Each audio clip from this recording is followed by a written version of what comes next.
Madame, Monsieur, bonsoir. Casablanca, Oujda, Safi, Tinrir, Meknès ou encore Agadir, depuis quelques jours, le Maroc vit un moment territorial majeur. Sous l'impulsion directe des orientations royales, toutes les préfectures du royaume lancent simultanément la conception de la nouvelle génération des PDTI ou programmes de développement territorial intégrés. À Casablanca, c'était plus de 500 participantes et participants qui sont réunis autour du Wali. Il y avait des élus, il y avait aussi des opérateurs économiques, mais également les universitaires et la société civile, avec comme objectif de sortir de la logique des moyens pour entrer dans celle des résultats au service du quotidien de nous citoyens. À Oujda, même dynamique, écoute de terrain, diagnostic précis, participation des jeunes, des femmes, des associations et même des ateliers innovants de design, fiction et World Café. Au cœur de cette démarche qui se veut innovante, l'emploi, la santé, l'éducation, l'eau et l'aménagement, avec un constat fort, des insuffisances à combler, notamment en santé. Notez un médecin pour 4600 habitants, un lit pour 3500 patients. Et surtout une philosophie, le citoyen au centre de la convergence des politiques publiques, l'usage d'outils digitaux pour suivre les projets, et puis cette approche ascendante venue du terrain. C'est un tournant de gouvernance locale, une mise à niveau territorial ambitieuse et une déclinaison concrète des priorités nationales. Reste la question fondamentale. Comment garantir des résultats visibles, rapides et surtout mesurables dans un Maroc qui veut réduire ses disparités territoriales et renforcer sa cohésion. Pour répondre à cette question, j'ai le plaisir d'accueillir sur le plateau l'économiste et spécialiste des politiques territoriales de développement, Tariq Ardim. Bonsoir et bienvenue à vous. Bonsoir, Madame Ihsan, merci beaucoup pour l'invitation. Merci à vous de l'accepter, de répondre à nos questions d'actualité. J'ai aussi le plaisir renouvelé d'accueillir sur le plateau de questions d'actu le politologue et professeur de droit, professeur Mostafa Sahimi. Bonsoir. Bonsoir. Se joint à nous depuis Casablanca le président de l'ASVT, l'Association des enseignants des sciences de vie et de technologie du Maroc, également membre du Conseil économique, social et environnemental, Abdelrahim Khseri. Bonsoir et bienvenue à vous également. Bonsoir et merci. Merci à vous d'être avec nous, Sir Khseri. Alors, messieurs, qu'est-ce qui distingue ce cycle des plans précédents, ce cycle donc des nouveaux plans territoriaux de développement intégré, professeur Sahimi? Écoutez, pour ceux qui ont un peu de mémoire, il faut rappeler le programme de ce gouvernement qui a été présenté en octobre 2021, qui a été donc sanctionné par un vote d'investiture. Si vous relisez ce programme, il y a quelques références rhétoriques, conventionnelles, sur le développement territorial. Il n'y a pas autre chose. Alors, la césure, elle est venue quand? La césure, elle est venue, voici 2 ans, après le séisme de la House le 7 septembre 2023 et les orientations royales qui avaient été données à cette occasion sur le développement territorial. Pourquoi? Le constat fait par le souverain était le suivant: il y a un monde au Maroc, il y a un Maroc qui est exclu. Il y a un Maroc qui n'est pas dans le développement inclusif et les chiffres sont connus. C'est une population de 8 millions de personnes dans les zones montagneuses en particulier et c'est également pratiquement le tiers de la superficie du royaume, c'est-à-dire à peu près 250 000 km². Voilà où nous en sommes. Alors, le souverain a réitéré ses orientations en différentes circonstances, notamment dans le dernier discours du trône, vous le savez, où il a essentiellement parlé de quoi? Il a parlé de la nécessité de réduire les disparités sociales, ça c'est un autre dossier, un grand dossier, et également de réduire donc le développement territorial qui était inégal. C'est sur cette base-là que, enfin, ce gouvernement se mobilise. Il y a 1 an, il n'était pas question de développement territorial dans les politiques publiques de ce cabinet. C'est maintenant que la machine se mobilise avec un certain nombre de choses qui sont faites, on va y revenir. C'est-à-dire, nous sommes dans une séquence de fin de mandat de ce gouvernement, c'est sa 5e année, et donc c'est un grand chantier qui va dépasser la présente législature et qui va s'installer durablement dans la prochaine et les prochaines législatures. Alors, les orientations royales donc, ont été fixées. Elles ont fixé un cap très clair. Qu'est-ce qui doit changer pour l'exécution, pour que l'exécution soit à la hauteur de l'ambition d'Abdelrahim Khseri? Vraiment, à chaque fois, et c'est tout à fait normal, on a réussi au Maroc les grands chantiers, les grands projets, et donc d'infrastructures, de développement, et ça, c'est un acquis. Mais à chaque fois, comme ça a été dit, lorsqu'il y a, par exemple, le séisme, ou encore lorsqu'il y a des marches au niveau des zones de montagne, de populations qui cherchent des éléments de base, que ce soit pour la santé ou pour l'eau ou pour d'autres ressources qui sont vitales et essentielles, tout le monde est étonné comment cette différenciation, et Sa Majesté a parlé d'un Maroc à deux vitesses qu'on ne peut pas accepter. Et donc, c'est ce Maroc à deux vitesses qui oblige à revoir complètement les approches qui ont été toujours appliquées pour le développement. C'est-à-dire qu'il y a toujours un arbre qui cache la forêt. Et donc, il ne faut pas travailler sur les réalisations. Tous les gouvernements, tous les responsables vont avoir des réalisations lorsqu'ils ont un budget à utiliser. Mais la question de développement, elle est beaucoup plus complexe. Comment ce développement peut être juste, peut être équitable, et donc ne laisser personne en marge, comme ça a été dit dans les ODD, les objectifs de développement durable. Donc il ne faut pas laisser des personnes, parce que même si les investisseurs sont contents, même si une classe moyenne supérieure peut être contente, il peut y avoir la classe inférieure qui souffre, il peut y avoir des populations vulnérables, des femmes, des jeunes qui sentent qu'ils sont en dehors de cette dynamique de développement. Et c'est pourquoi il faut avoir des outils vraiment efficaces. Et le premier outil, d'abord, c'est le système d'information et d'évaluation des politiques au niveau local. Parce que, quels que soient les efforts qu'on fournit, les secteurs, le Parlement, etc., c'est au niveau de la commune, au niveau du territoire local, où peut se mesurer l'impact. Comment instaurer déjà cette culture du résultat dans une administration territoriale? Oui, c'est qu'il faut inverser complètement le paradigme. Parce que le paradigme aujourd'hui, c'est on a un budget, on a un plan, on est en train de faire. Le paradigme qu'il faut complètement changer. Et nous, au niveau de la société civile, l'AMCDD, avec des organismes internationaux, on a même créé un index de performance. Alors cet index, qu'est-ce qu'il dit? Le seul qui possède un territoire, c'est la commune. Ni la région, ni la province, ni le ministère, ni le Parlement. Ils n'ont pas de terrain.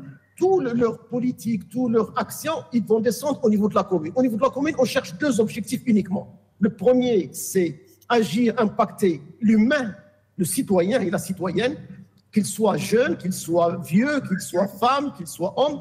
Et cet impact, il faut le mesurer. S'il a une vie digne, s'il se sent, et d'ailleurs les référentiels internationaux des territoires durables, il les donne. Il faut qu'il y ait une cohésion sociale, un bien-être, il faut qu'il y ait une préservation des ressources. Donc il y a le territoire avec les ressources préservées et durables qui peuvent être utilisées durablement par cette génération et les générations futures, et avec une qualité saine. Et il y a le citoyen qui doit vivre correctement, dignement, avec un emploi, avec des ressources. Et ces deux éléments sont l'objectif de toutes les politiques, de tous les budgets, de tous les partenaires internationaux. Donc, si on se perd dans j'ai fait telle activité, on ne mesure pas cet impact sur les citoyens et sur le territoire, et ces ressources, ces écosystèmes et leur durabilité, on se trompe complètement d'approche. Et donc, l'approche, il faut l'inverser et dire, au niveau de chaque territoire, et ça, c'est ça où ça pose problème.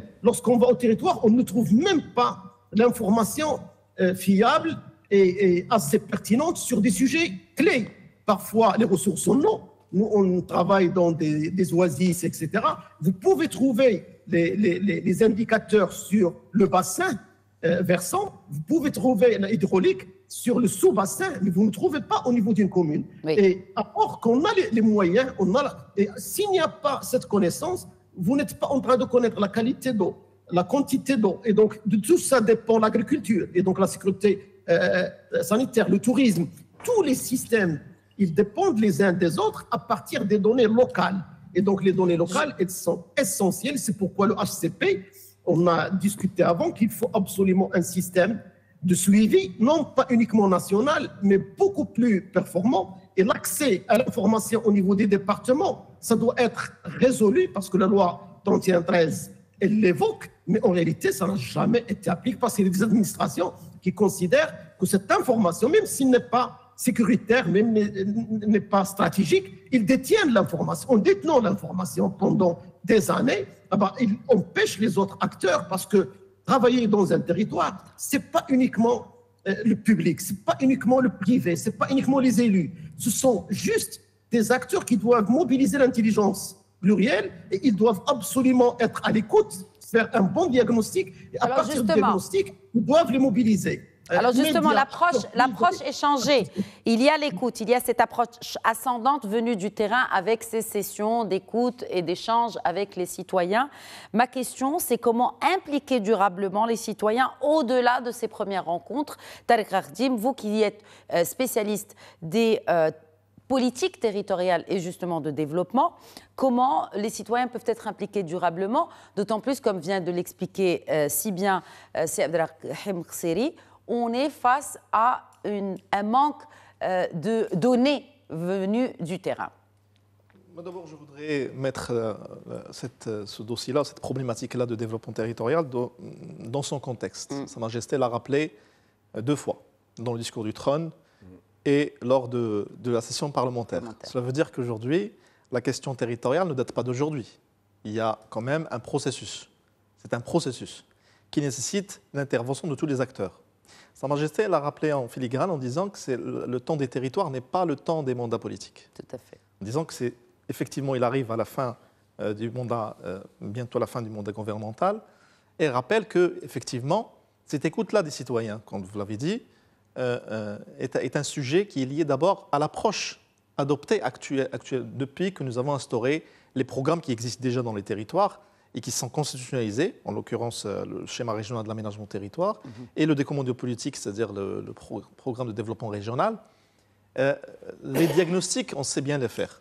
Nous avons une bonne démarche de diagnostic. Aujourd'hui, l'écoute se fait dans les territoires, depuis déjà dans les programmes antécédents. On sait très bien faire l'écoute. Aujourd'hui, il faut inverser la durabilité de l'écoute. Inverser les processus. Pourquoi aujourd'hui ça n'aboutit pas? Parce que tout simplement, au début de la feuille gouvernementale, on parlait d'un schéma de déconcentration administrative. Tout à fait. Qu'on ne voit plus maintenant. Qu'est-ce qu'on entend par déconcentration? L'équation. Qu'est-ce qu'on entend par déconcentration administrative? L'équation aujourd'hui de développement territorial n'est pas achevée. Nous avons une décentralisation plus ou moins aboutie avec le processus de régionalisation, mais le deuxième pied, il est actuellement en suspension. La déconcentration. La déconcentration administrative, qu'est-ce que c'est pour que nos téléspectateurs comprennent? Moi, je plaide pour une déconcentration généralisée, qui ne touche pas seulement l'administration marocaine, c'est-à-dire la manière avec laquelle nous allons en fait déployer les ressources humaines et administratives dans les territoires, de manière à ce que cette impulsion pour des programmes qui soient suffisamment décortiqués dans le temps lent et qu'on sort de ces politiques en silo sectoriels que nous avons hérités depuis 2008, de manière avec les plans sectoriels, le plan vert et les plans Azur et les autres plans aujourd'hui qui nous sommes en train encore de gérer leur passif, d'essayer de retrouver le sens des finalités. Parce que cette déconcentration aujourd'hui, elle est en suspension. Pour qu'on puisse arriver à répondre à cette problématique, il faut d'abord retrouver en fait ce sens-là et aller travailler sur cette déconcentration de manière à ce qu'elle touche la question fiscale, la question financière, repenser l'action territoriale avec les collectivités territoriales, parce que de toute façon, un programme de développement territorial ne peut pas répondre aux besoins des territoires qu'on connaît déjà, parce qu'aujourd'hui, pour qu'on puisse atteindre ce besoin-là, il faut qu'on puisse avoir ce qu'on appelle le SMIC territorial, c'est-à-dire l'accès aux services sociaux de base, de santé et d'éducation. Nous avons déjà des programmes qui ont travaillé sur ça, notamment le programme d'électrification rurale globale. La manière avec laquelle aujourd'hui on met en place ces programmes-là a montré ses limites et qu'aujourd'hui, il faut inverser les processus, pas seulement à travers l'écoute et la concertation avec les acteurs concernés, parce que même aujourd'hui, vous avez dit, qu'est-ce que c'est que déconcentration? Aujourd'hui, les acteurs déconcentrés au niveau des provinces n'ont pas la capacité, n'ont pas le droit de prendre des décisions.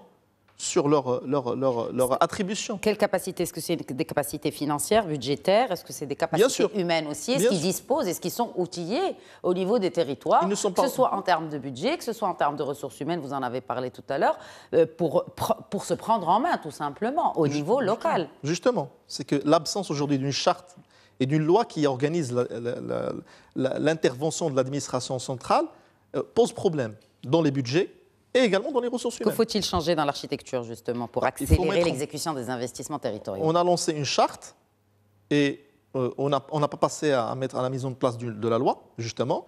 Et au niveau local, nous avons toujours un problème de communication territoriale entre les acteurs désignés et les acteurs élus. Aujourd'hui, cette nouvelle approche, elle est portée par les gouverneurs.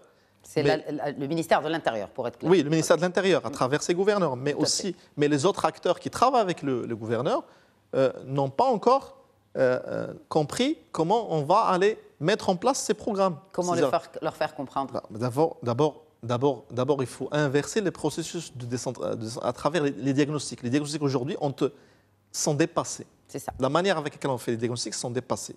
Aujourd'hui, on parle de diagnostics de proximité, de réseau, de flux. À faire émerger une nouvelle génération de diagnostics par projet de territoire.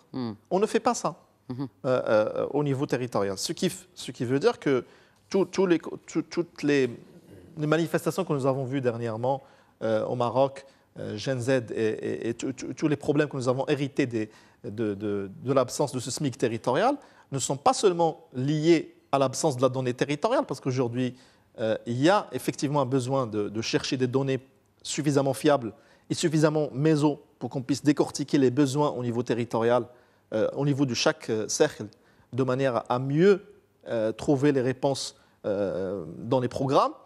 Et il faut garder en tête qu'il ne s'agit pas de mettre en place d'autres programmes et de créer une forme d'accumulation des programmes. Et en final, on va dire, voilà, on a commencé tel programme, et on n'a pas encore des résultats sur les anciens programmes. Donc en fait déjà, la première piste, c'est d'abord des diagnostics de flux ou de réseau, de manière à bien décortiquer les problèmes au niveau territorial, parce qu'ils ne touchent pas seulement les questions de santé et d'éducation, il y a d'autres problèmes. Quand on parle même de l'emploi au niveau territorial, il faut savoir que ces déséquilibres créés par justement ces décrochages territoriaux, parce qu'aujourd'hui on a donné plus d'importance aux grandes aires urbaines à travers ces projets structurants, et on est en train de se rattraper dans les autres territoires. Ceci ne peut pas se faire du jour au lendemain. Mais le retard est rattrapable selon vous? Le retard est pas sur le court terme. Moi, je parle des zones montagneuses justement et dans les zones reculées. Dans les zones reculées aujourd'hui, surtout après le séisme, pour rattraper le retard, nous avons besoin non pas seulement de rappeler les diagnostics, parce que les diagnostics, on les connaît déjà, oui. C'est de chercher de nouveaux mécanismes, de nouveaux instruments qui nous permettent de rattraper ce retard et de dire, est-ce qu'on va créer les mêmes projets dans ces zones-là? Non, c'est de chercher déjà comment se répartit la population. Nous avons des données du HCP, et pour dire qu'aujourd'hui, il y a une forme de migration démographique qu'on est en train de voir de plus en plus. Il y a une forme de migration des ruraux vers les aires périphériques et urbaines, ce qui veut dire que ce déséquilibre territorial va avoir un impact sur les politiques publiques. Justement, parlant de politique publique, la convergence des politiques publiques, Moustapha Sahimi, c'est un mythe ou une révolution silencieuse? C'est une grosse problématique que vous posez.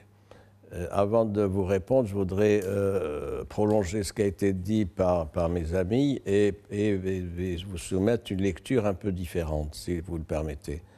D'abord, le diagnostic, je ne suis pas sûr que ce diagnostic soit exhaustif et significatif. Pourquoi? Parce que tout ce qui a été mené pour ce qui est des politiques publiques en matière d'aménagement du territoire et de développement territorial pêche par cet aspect, il n'y a pas d'étude d'impact. Moi, ce qui me frappe toujours dans les politiques publiques telles qu'elles sont annoncées par le centrale gouvernement... ou régionale? Bon, oui, principalement centrale aussi. Déjà qu'on commence par le central, est-ce qu'il y a des audits? Est-ce que, l'étude d'impact, des mesures d'impact et d'impact réel avec des vrais KPIs, c'est-à-dire et avec un follow-up ou un suivi qui soit régulier, de manière trimestrielle, biannuelle? Je suis partisan de cette approche-là quand il s'agit de mesures prises par le pouvoir central. Il doit y avoir cette règle, aucune loi ne doit être soumise au Parlement pour délibération si elle n'est pas accompagnée d'une étude d'impact.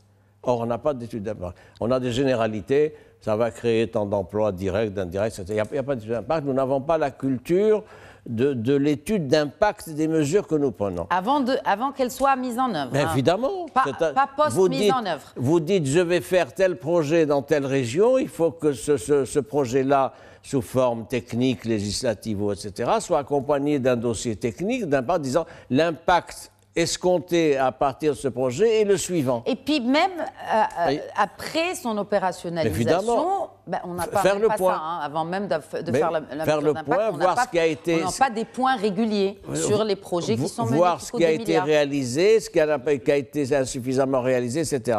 Deuxième observation, et là maintenant je réponds à votre question, nous avons quoi, comme dans les politiques publiques et dans la gouvernance actuelle, nous avons, me semble-t-il, une addition de politiques sectorielles sans aucune adéquation, sans aucune régulation. Il y a une addition dans notre secteur de l'aménagement, dans le secteur social, dans le secteur scolaire, etc. Il n'y a pas une approche différente qu'on appelle une approche de transversalité. Pourquoi? Parce que tel secteur sort du strict périmètre qui est le sien et il a des incidences. Si vous faites une école, c'est bien une école, mais il faut voir les aménagements, il faut voir les routes, les conditions d'accès des élèves, etc. Pourtant, on a un département de convergence des politiques publiques. Oui, mais il ne manque sûrement pas de bonne volonté, mais ma problématique demeure quand même. Il y a également, vous voyez que je peux être nuancé. Bien. Ça vous arrive, oui. Oui, il y a un autre aspect aussi, me semble-t-il, c'est que nous avons culturellement dans nos politiques publiques une logique de centralisation. Les retards qu'il y a pour ce qui est de la déconcentration à laquelle vous avez fait référence, déconcentration administrative, tiennent à quoi? Tiennent à des positions de rigidité. Il y a des rigidités, c'est-à-dire un certain nombre de responsables sont extrêmement réservés, rétifs pour ce qui est d'une déconcentration administrative. Pourquoi? Parce que ça enlève à des administrations centrales, à des responsables au niveau de l'État, un certain nombre de prérogatives.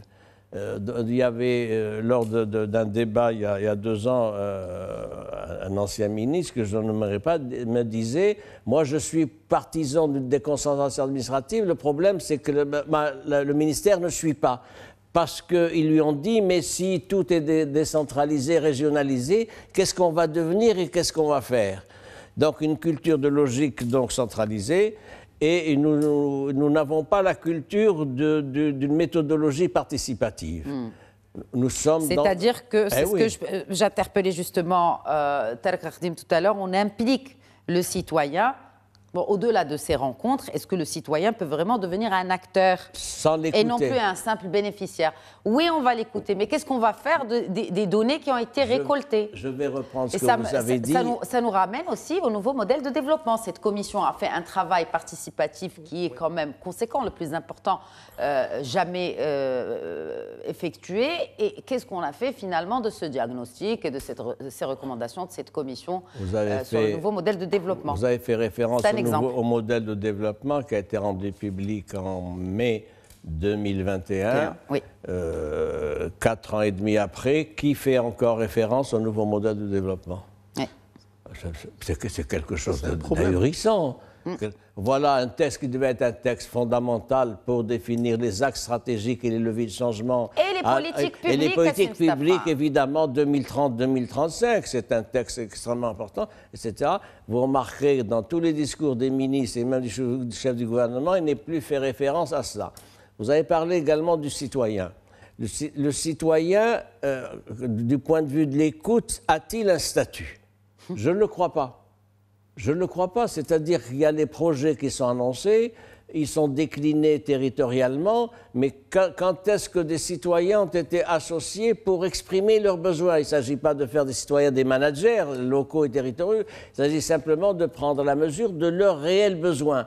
Or, cette situation-là est tout à fait défaillante, et ce n'est que maintenant, il faut le dire que maintenant qu'il y a un sursaut des politiques publiques sous la houlette du ministère de l'Intérieur et conformément aux orientations royales, pour qu'il y ait donc des réunions et un cadre d'expression des citoyens. Il faut quand même rappeler, il y a eu 47 rencontres dans le royaume pendant 10 jours. C'est extrêmement important, on n'a jamais vu ça. Alors justement, oui, ça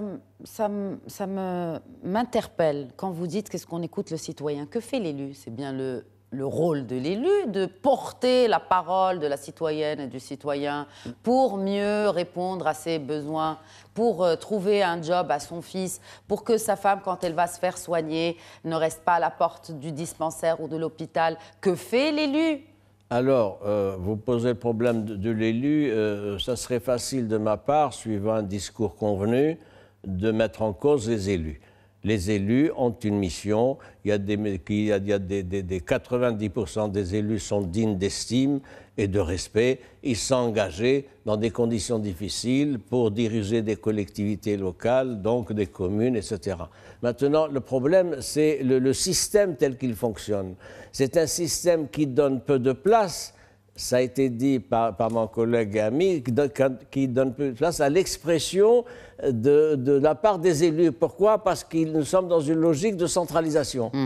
Et culturellement, c'est difficile pour des élus dans une municipalité ou une commune, etc., de faire prévaloir leur point de vue, alors qu'il y a en face un interlocuteur qui est le wali ou le gouverneur, représentant l'État central, et qui en dernière instance a réellement le pouvoir décisionnaire, c'est-à-dire le pouvoir de censurer, le pouvoir de valider, et le pouvoir donc d'engager les budgets à cet effet. Vous avez commencé par la censure. Et c'est intéressant parce que où est la régionalisation avancée et dans son opérationnalisation aussi? Tariq Akhdim, je voudrais commentaire. très vite réagir justement Oui.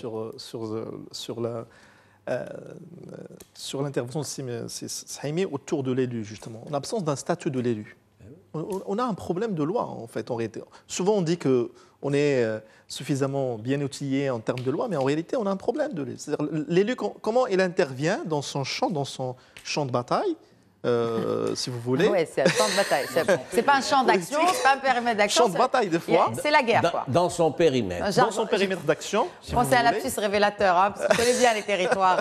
Oui, parce qu'il faut quand même aussi qu'il y ait un déploiement en termes aussi. Il faut être convaincu aussi que son rôle est primordial dans la construction de cette action territoriale. Le statut de l'élu est absent. La convergence, tout à l'heure, vous avez dit, mais effectivement, pour une première fois, nous avons mis en place un ministère délégué chargé de la convergence. Mais cette convergence-là, il ne doit pas être pensée au niveau national. Pour répondre justement à cette problématique posée par les programmes de développement territorial, la réponse se trouve dans les régions. C'est-à-dire, effectivement, il y avait un travail qui a été fait par le ministère de l'Intérieur dans les compétences propres. On a essayé de repenser les compétences propres du Conseil régional, mais il a fallu aller plus loin. C'est-à-dire dire qu'aujourd'hui, pour répondre à cette problématique de convergence, il faut trouver des réponses au niveau territorial. Il faut organiser des débats au niveau régional, des 12 régions, et de chercher comment, en fait, instaurer cette convergence. Parce que cette convergence est d'abord celle des discours. Il faut qu'on puisse d'abord parler sur les mêmes échelles d'intervention. Mais est-ce qu'on a les mêmes enjeux? Apparemment, on n'a pas les mêmes besoins. Mais la question de ce qu'on appelle le content local, le besoin local, n'est pas le même, et n'est pas identifié de la même manière. Donc la perception que nous avons sur ce programme-là n'est pas la même entre les élus et les désignés. Cela pose un problème en fait c'est-à-dire de finalité, c'est-à-dire devant ce programme-là. La logique de lieu au lien, c'est-à-dire aujourd'hui, il faut comprendre que même chez l'élu aujourd'hui, il pense à la fin de ces mandats-là, 1 an et demi de ces mandats-là, donc il n'a pas la même prétention qu'au début des mandats. Et donc forcément, la manière avec laquelle il va poser... D'où ce que je vous ai interpellé, oui, la question, est-ce qu'ils ont les mêmes enjeux? Oui, alors là c'est pour ça qu'aujourd'hui, les différentes concertations dans les différentes provinces. Moi, je pose la question de la méthodologie. Comment on va arriver à répondre d'une manière beaucoup plus détaillée sur la question de la différenciation territoriale. C'est-à-dire les projets qu'on va lancer ne peuvent pas être les mêmes dans tous les territoires. Est-ce qu'on est prêt à faire un benchmark territorial? Je vais poser la question à Abdrahim Qseri quand même pour un souci d'équité. Est-ce qu'on est prêt au Maroc à faire un benchmarking territorial obligatoire pour toutes les régions? Abdrahim Qseri. Oui, en réalité, il faut parler des mécanismes, des approches et non pas des actions.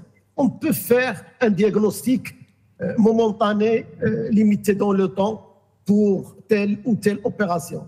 Mais et aussi, à quoi ça va servir ce diagnostic? L'essentiel dans les analyses qu'on a toujours fait au niveau associatif, mais aussi au niveau du Conseil économique, si on peut dire quelque chose, c'est la première, c'est qu'il faut absolument, lorsque je parle du système d'information, c'est pouvoir avoir un diagnostic assez fiable, professionnel. Deuxième chose, lorsqu'on a un système d'information, il faut avoir un système d'évaluation.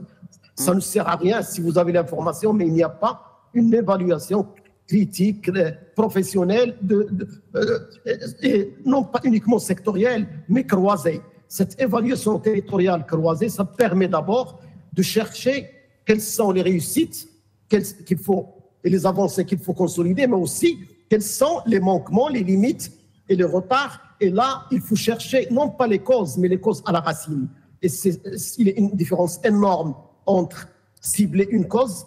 Parfois, on peut réussir un projet, mais la réussite d'un projet, ça a été dit par un certain nombre de responsables du pouvoir public. On a fait beaucoup d'infrastructures partout. On a investi énormément dans l'infrastructure, mais l'emploi ne suit pas. Et malgré tout, le développement n'a pas suivi. Donc, le fait d'agir sur tel ou tel type d'action ne veut pas dire que vous pouvez avoir le résultat escompté. C'est parce que vous avez commis une erreur. Et la preuve, le système d'éducation nationale, depuis une cinquantaine d'années, on change le ministre tous les 2 ans et demi et on fait une réforme tous les 4 ans. Qu'est-ce que ça veut dire ça? Ça veut dire que tous les 4 ans, on a fait un diagnostic, on a identifié les solutions et on s'est trompé. Après, on a refait le diagnostic et encore on s'est trompé. Ça veut dire qu'on est toujours en train de corriger des causes, mais pas les causes à la racine. Parce que parfois, celui-même qui fait l'évaluation, peut-être il peut être la cause. Et donc, écarter des éléments essentiels du diagnostic peut vous entraîner à répéter 40 ans ou 50 ans le même diagnostic, les mêmes solutions, ça ne donne rien. Pour passer à la logique des résultats, quels sont les KPIs territoriaux qui devraient être prioritaires selon vous, Abdrahim Qseri? Oui, au niveau territorial, la première chose qu'il faut analyser, c'est d'abord les ressources vitaux. Comment la qualité de l'eau, la disponibilité de l'eau, la qualité du sol, l'agriculture. Lorsqu'on fait cette analyse, on comprend que la plupart des territoires, au niveau des zones rurales où il y a moins de 1 hectare par exploitation, les autres, c'est moins de 5 hectares pour plus de 70%. Ça veut dire que, et lorsqu'on a cherché, il y a des études, dans certaines régions, c'est uniquement 13% de ceux qu'on appelle agriculteurs qui arrivent à vivre de l'agriculture. La plupart, ils vivent d'un petit travail de son frère, d'un membre de la famille qui est à Casablanca, à Rabat ou encore à l'étranger. Et c'est pourquoi les MRE, lorsqu'ils envoient les 120 milliards de dirhams annuellement, pourquoi le constat dit que ce n'est pas pour l'investissement, c'est pour le social. Parce qu'on voit des gens qui vivent partout dans les montagnes et tout ça, et on se demande comment ils vivent. En réalité, ils sont portés, c'est ça la sécurité sociale, et les familiales, en réalité, ils sont portés par les autres. Et donc, ces territoires, parfois, il n'y a pas les conditions de création d'emplois, de création de richesses pour subvenir aux besoins essentiels. Et c'est pourquoi il faut repenser le modèle. Le modèle qui reste vraiment uniquement agricole, il faut un développement rural. Et ce développement rural, il doit chercher d'autres moyens de générer cette capacité de donner à ces personnes la capacité d'être autonomes. Ils ne sont pas autonomes. Deuxième chose, lorsqu'on fait la diagnostic, l'évaluation, ça doit être le moyen de communication et d'organiser les ateliers. Ces ateliers doivent être organisés, oui, c'est bien, mais ils doivent être organisés chaque année. Et s'ils ne sont pas chaque année, ça veut rien dire, parce que chaque année, on doit voir qu'est-ce qui a avancé. Mais tout ce débat qui peut être entre les acteurs, les citoyens et les décideurs, ça doit être sur la base de rapports d'évaluation. Et c'est pourquoi, c'est sur le modèle des COP. Les COP, c'est des rapports d'évaluation après. Et d'ailleurs, le nouveau modèle de développement, qu'est-ce qu'il a dit? Il a dit qu'il faut, en plus du Conseil économique et social national, qui travaille toute l'année et qui produit au moins un rapport par mois, sur un secteur déterminé, il faut avoir des conseils économiques et sociaux régionaux pour que les acteurs économiques, les acteurs sociaux, les acteurs associatifs se rassemblent et travaillent dans la durée. Ils n'ont pas travaillé en 3 mois. Même les PDR et les PAC, ils se font avec des bureaux d'études en 3 mois. Et il y a un manque énorme d'informations et un manque énorme de temps pour pouvoir construire quelque chose. Il faut que la construction des diagnostics, des projets, des idées, c'est un processus qui doit être en continu. Dans les conseils économiques et sociaux, dans les associations, il faut qu'il y ait un forum civil entre les acteurs, les citoyens et les décideurs au niveau territorial. Et à partir de ça, on a quelque chose qui va être évolutif parce qu'on est en train de la suivre ensemble. Deuxième chose qui est essentielle, c'est que les élus, oui, ils font leur travail, mais il y a un vrai problème de fond, c'est qu'on a vu durant ces dernières années que tous les projets sont des projets physiques. Le PDR, le PAC, le PDPP, c'est comme si on vous donne un budget et vous cherchez comment le dépenser en fonction, avec des projets. Alors qu'en réalité, le développement, c'est pas ça. Le développement, il a une composante culturelle, par exemple la gestion des déchets. La gestion des déchets peut changer complètement. Si un geste gratuit est fait par le citoyen pour ne pas humidifier, parce que c'est ça la cause du problème, c'est qu'on mélange tout avec de l'eau. Et donc ça, il y a des bactéries, il y a l'exivia, etc.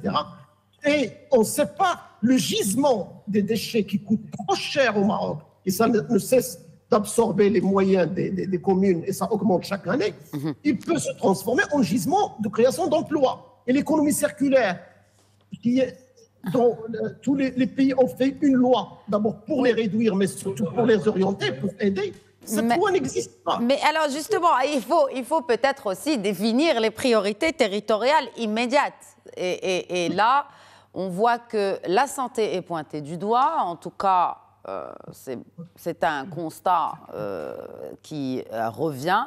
La santé, l'éducation, l'emploi, Tariq Khardim. Comment définir à l'échelle locale déjà la pratique, la stratégie efficace pour l'emploi, par exemple, ou encore pour la santé? Vous voyez, donc là, en fait, en réalité, ce programme-là, on devrait passer d'une économie de l'attente à une économie de l'attention. Je pense que c'est ça l'objectif derrière, en fait, ce rappel. C'est qu'aujourd'hui, pour créer cette économie de l'attention, il faut d'abord inverser effectivement, ça va prendre du temps, et dire que ces 3 priorités-là sont importantes, certes, mais ils doivent faire l'objet d'abord d'un diagnostic des priorités. Aujourd'hui, qu'est-ce qu'on fait dans les territoires, très concrètement, dans les grandes régions? Pour répondre aux problèmes de la santé, nous avons créé un grand hôpital, notamment un hôpital universitaire, CHU. Nous avons fait ça à Rabat et à Agadir. Les autres vont arriver. Et donc, on est en train, en fait, pour répondre aux problèmes, à des problèmes micro, on est en train de chercher à mettre en place de grands projets de santé dans les centres de chaque région. Alors qu'en réalité, le problème est beaucoup plus ancré dans les territoires. Parce qu'un citoyen, vous avez dit tout à l'heure, le citoyen, qu'en est-il? Le citoyen a un revenu très modeste ou faible. Comment il va arriver, par exemple, alors qu'il habite dans la région, très loin dans la région, comment il va arriver au centre de la ville? Absolument. Quand il ne peut pas, quand il n'a pas les moyens pour arriver au centre-ville. Vous savez, les coûts augmentent, le transport augmente. Beaucoup augmenté ces dernières années, il faut le dire. Oui. Et surtout dans les régions défavorisées, quand il vous faut 200 km pour arriver au centre de la ville. Et c'est le cas pratiquement dans toutes les régions défavorisées, surtout avec un relief montagneux, rural, oasis, montagneuse. rural, Ouais. voilà. Donc d'abord, c'est le tiers du territoire, comme l'a rappelé Sa Majesté le Roi lors de son dernier discours à l'occasion de l'ouverture du Parlement. Tout à fait. Donc d'abord, il y a une question de compréhension. Deuxième chose, c'est qu'il faut passer de cette économie de l'attente, c'est-à-dire chercher à répondre à ces logiques des fois un peu paradoxales, c'est-à-dire nous avons un grand projet, mais à côté, il faut aussi favoriser le développement des centres sociaux autour des centres urbains, des centres ruraux. Celui qui est malade, celui qui a des problèmes, surtout en matière de santé, il ne peut pas arriver facilement à ces centres-là. Donc il faut aussi favoriser le développement de ces centres-là et leur donner les moyens pour qu'ils puissent travailler. Comment? C'est pour ça que j'ai fait le lien avec la déconcentration. Ce médecin-là ou cet enseignant-là qui va aller travailler dans les reliefs, en montagne ou bien très loin de la ville, comment on va mettre un système de motivation pour qu'on puisse le pousser à aller travailler dans ces zones-là? Il y a les centres ruraux émergents qui... Oui. Il y a un programme effectivement lancé par le ministère de l'Aménagement du Territoire. Il y a un programme très intéressant, mais encore là, la manière avec laquelle on est en train de le mettre en œuvre pose problème. Ouais. C'est-à-dire on est passé d'une vision très intégrée avec une logique de projet importante, mais quand on arrive au financement, quand on arrive à l'exécution, on se rend compte qu'on est en train de faire des projets de mise à niveau de ces centres-là. Comment éviter la dispersion des ressources et concentrer l'effort sur les vrais leviers socio-économiques? Justement, alors, je n'ai pas parlé de l'emploi, là, la question de l'emploi. Ben oui. Souvent, il fait toujours objet de discussion au niveau national, mais on a très peu de travaux sur la question de l'emploi au niveau régional. Surtout, le problème aujourd'hui de migration des jeunes et de femmes qui travaillent aussi dans des conditions très délicates. Pour répondre à ces questions-là, d'abord, repenser le système d'évaluation certes de suivi aujourd'hui, qu'on n'a pas même dans les documents d'ailleurs de politique. On n'a pas de système, vous pouvez voir, il n'y en a pas. Aujourd'hui, pour définir ces projets-là, d'abord, comme je l'ai déjà dit, sortir de cette logique seulement de création de grands projets autour des... Il faut que ça continue. Mais en même temps, le deuxième pilier, c'est accompagner les territoires de manière à mettre en place des projets à moyen terme, des projets sociaux qui permettent en fait ces gens-là de continuer à vivre, c'est-à-dire avoir ce qu'on appelle le SMIC territorial. Et pour définir justement ça, nous avons besoin que ces projets-là se définissent au niveau de chaque commune, de l'intérêt de repenser les compétences propres des communes. Comment garantir le pilotage rigoureux et coordonné au niveau de la commune? On va revenir à... Vous avez une réponse à cette question? Le pilotage, très rapidement, le pilotage, il est lié d'abord, parce qu'en fait, le pilotage, pour qu'on puisse le faire, c'est la règle de la loi qui permet de dire, voilà, il faut faire le pilotage, qui oblige la commune à faire un système de suivi après, une fois que le projet est lancé. Deuxième chose, c'est que même au niveau communal, quand on lance un projet, par exemple, il y a des conventions qui se signent avec des différents ministères. Et là, en fait, en général, qu'est-ce qui retarde des fois les projets à se lancer? C'est aussi que c'est les conventionnements. On n'arrive pas à avoir les signataires dans tous les projets. Vous parlez en connaissance de cause? Bien sûr. Les priorisations ne sont pas les mêmes au niveau central. Et donc, automatiquement, au niveau régional, au niveau communal, quand on veut lancer un projet, notamment les projets de mise à niveau, ça retarde parce que les priorités ne sont pas les mêmes. On attend Rabat. Au niveau national. Mais est-ce qu'il ne faut pas un contrat de performance territoriale pour le coup? Est-ce que ce n'est pas la réponse? Même si on fait des contrats de performance, d'ailleurs on les fait, même si il faut d'abord, le problème, la clé, c'est d'abord avoir une loi de déconcentration, c'est-à-dire dire voilà ce que doivent faire les ministres. Ça, c'est la clé à mon avis déjà. Parce qu'il a un impact au niveau micro-territorial. Donc c'est législatif, Mostafa Sahimi. Alors, sur ce qui a été dit, je voudrais d'abord dire ceci. Il faut changer la gouvernance territoriale. Ça veut dire quoi? Ça veut dire qu'il faut dépasser le stade où il n'y a que de simples appels de projets, à des projets, pour les inscrire dans une approche plus globale et donc dans un cadre stratégique. Vous savez, dans les problématiques de réforme, il y a deux approches. globalement. Première approche, c'est l'approche de prospective, c'est-à-dire vous anticipez sur les besoins et les attentes et vous définissez des politiques appropriées. Il y a une deuxième approche, c'est la réforme par le choc.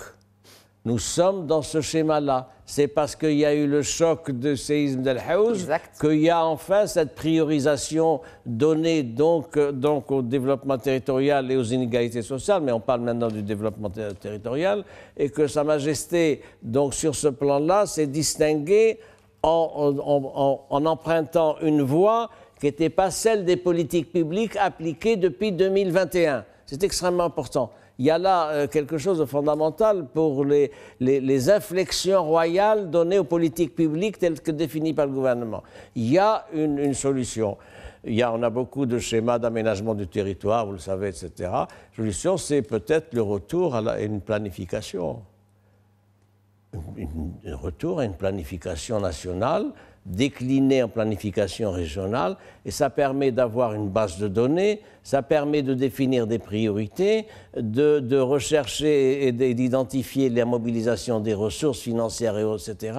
Et on a un tableau de bord. Le problème aujourd'hui qui est posé, me semble-t-il, c'est le fait que nous n'avons pas de tableau de bord. Donc on ne peut pas parler d'indicateurs de performance, oui. Nous n'avons pas de tableau de bord. C'est la faute à qui ou la responsabilité? Ça tient à la fragmentation des politiques de développement territorial réparties entre une dizaine, une quinzaine de départements ministériels, c'est-à-dire des approches sectorielles. Il n'y a pas un cadre national où il y a des priorités fixées, justifiées, légitimées, etc. Qui peut piloter cela? Est-ce que c'est le ministère de l'Intérieur? Pour parler concret. C'est l'État qui forme les territoires. C'est l'intérieur qui doit répondre à ça, à mon avis. Évidemment. C'est-à-dire qu'on attend parce que c'est l'État qui forme les territoires. Je suis d'accord avec vous. Mais il y a d'autres départements impliqués aussi. Non, c'est le département le plus indiqué pour piloter cette politique. Pourquoi? Ce n'est pas parce que c'est le ministère de l'Intérieur, c'est parce que c'est le seul département qui a un maillage territorial national. Oui. C'est extrêmement important. Donc nous en sommes là aujourd'hui. Nous n'avons pas de tableau de bord, nous avons des tableaux de bord sectoriels, etc. Nous n'avons pas une vision de 2030, 2035, etc., qui avait été définie dans le nouveau modèle de développement d'ailleurs. Et la mise en œuvre dès 2026 parce que c'est notre sujet aujourd'hui, de ces programmes de développement territorial intégrés, la mise en œuvre de 2026 est-elle réaliste? Elle est surtout insuffisante. Pourquoi? Parce que il y avait... Non, je vais m'en expliquer. Bien sûr. Il y avait un projet de loi de finances qui avait été arrêté, vous savez, ça se prépare plusieurs phases, en septembre. Septembre était pratiquement bouclé. Eh bien, le gouvernement a dû revoir sa copie du fait des orientations royales données pour ce qui est en particulier de la santé et de l'éducation. Donc, c'est extrêmement important. Il y a ça. Alors, il y a des mesures qui ont été annoncées qui sont dans la loi de finances, vous le savez, le budget a été porté à 140 milliards de dirhams, création de 27 000 emplois, tout ça, etc. Il faut voir un peu dans le détail des 140 milliards, l'essentiel ira dans le fonctionnement, pas dans l'investissement. Non. Le budget a augmenté de 20% pour ce qui est de la santé. Oui, mais après, dans la répartition du budget, le budget au fonctionnement, ça accapare la part du lion. Vous en conviendrez, c'est Oui, mais parce que sur ce plan-là, c'est les limites des mesures prises dans la loi de finances 2026 par ce gouvernement. Pourquoi? Parce que c'est un gouvernement qui est en fin de mandat, qui annonce des mesures, etc. Mais nous sommes loin d'une problématique faisant le point sur l'état des dossiers, l'état des chantiers. Il y a une approche importante, approche institutionnelle. Pour finir, vous savez, ce sera notre dernier tour de table. Approche institutionnelle. Vous savez, depuis 2015, depuis la régionalisation, nous avons instauré une autre dynamique institutionnelle en créant des agences pour répondre aux problèmes de réaménagement de certains sites. Beaucoup de sites d'ailleurs. On a créé des agences pour répondre aux grands projets, autour de Rabat, autour de Casa, autour des grands pôles. Ces agences, ils ont aussi un budget. Donc en fait, ces budgets-là sont devenus aussi importants. Cette approche-là néo-institutionnelle. Et là, certes, elle a donné des réponses très concrètes, c'est-à-dire c'est une approche basée sur le résultat. Vous avez un programme, il faut arriver au résultat. Et ça continue. Et ça continue avec ces agences. On a créé dernièrement l'agence suite au séisme. Nous avons l'Agence nationale de soutien scolaire, de soutien social aussi. Donc tout ça nécessite des budgets. Aujourd'hui, le problème ne se pose pas dans les finances, parce que souvent, dans ces projets-là, notamment dans ce projet-là... On passe en fait, la logique aujourd'hui, c'est une logique de financement, mais pas de résultat. Exactement, si vous voulez. Exactement. Parce que nous n'avons pas la culture du résultat. Exactement. Et en même temps, avec peu de méthodologie. Moi, ce qui me dérange, c'est surtout la méthodologie d'approche de ces projets. C'est aujourd'hui, finalement, ce programme-là, pourquoi il est arrivé pendant ce contexte? C'est pour dire que, effectivement, on peut créer le choc, mais également, pourquoi on n'a pas compris on n'a pas compris ou peu compris qu'est-ce qu'il faut faire? Parce que, effectivement, la logique n'est plus la même. C'est-à-dire, pour inverser la logique, il faut partir des territoires. Mais qu'est-ce qui garantit que cette fois-ci, les projets iront jusqu'au bout? C'est, comme je l'ai déjà dit, l'institution qui veille sur ça.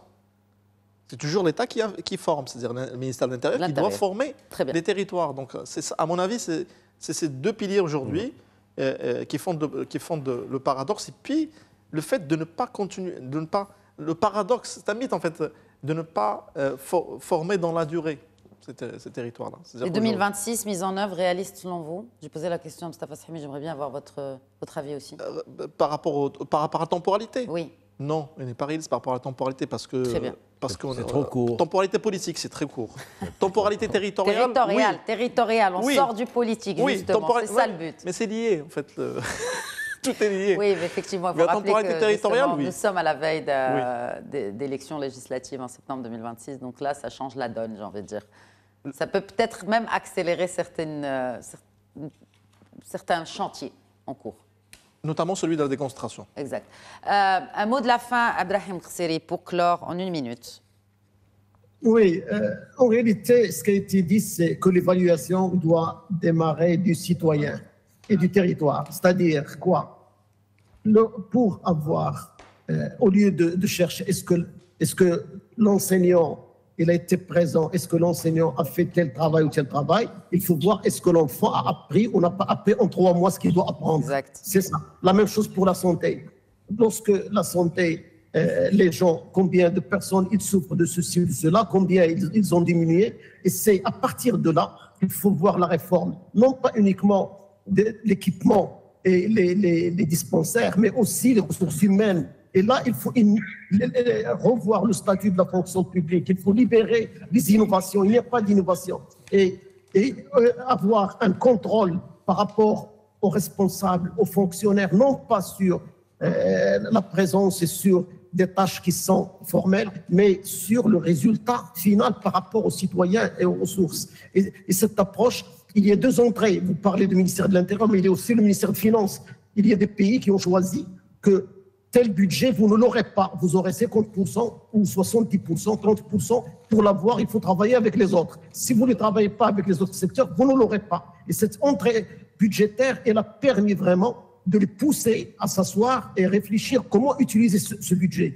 Et il ne faut pas aussi croire que le budget est le seul problème, parce qu'il y a beaucoup de changements qui peuvent se faire grâce au culturel. Et c'est là que le politique doit agir. Et là où on doit sortir uniquement du PPP, partenariat public-privé, il faut aller vers l'implication de tous les acteurs et notamment privés. Du développement. Merci. Merci beaucoup. Merci Abdrahim Khseri. Rappelons justement, en parlant d'innovation, qu'il y a une plateforme digitale qui a été annoncée, qui peut devenir aussi un outil de pilotage stratégique, pas un simple tableau de bord consultatif, et qui peut aussi contenir ces KPI, ces indicateurs de performance pour tous ces secteurs vitaux, la santé, l'éducation, et surtout l'emploi, avec l'implication du secteur privé. On verra cette fois-ci comment est-ce que ça va être spontané, ou il faudra forcer aussi le secteur privé à s'impliquer davantage.